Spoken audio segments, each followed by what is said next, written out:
Hi, thanks so much for having me. My name is Brad John Vanderstead. I represent the Summit neighborhood. My address is 202 Libet Street, number 3.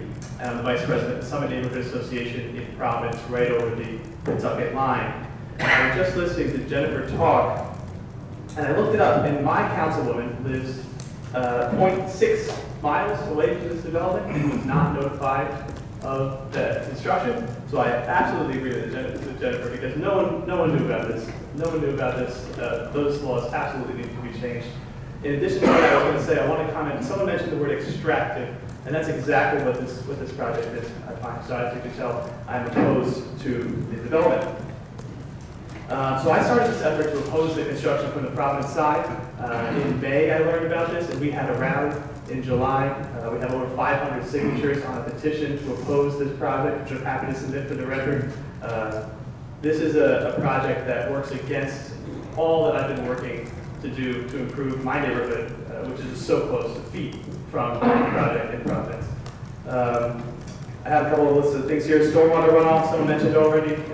As we can tell, Providence is experiencing a lot of flooding, and Rhode Island as a state is experiencing a lot of flooding, and this project is the opposite of make that easier. The Narragansett Bay Commission invested in the largest infrastructure project in the history of the state of Rhode Island, $500 million to build a tank underground to store runoff so they can later be filtered and released into the Narragansett Bay. And this works against that aim. That tank filled, I believe, in an hour in the recent flooding. And so we are not equipped to deal with the amount of runoff that we're going to be experiencing already.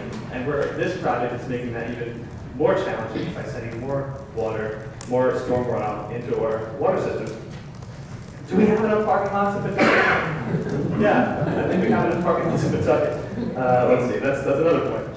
We have had meeting after meeting after meeting to make North Main Street a really nice place for folks to spend time on the Providence side. North Main Street, we've had 3 great engaged community meetings about making North Main Street more hospitable and more amenable to public transit.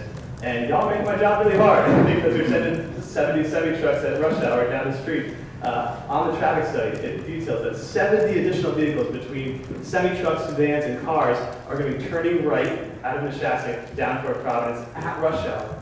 So you're adding I don't know if you've traveled that intersection. It's miserable. That intersection of Pawtucket Ave. 2 minutes, please. Did it already hit? Yeah. Wow, that was quick. All right.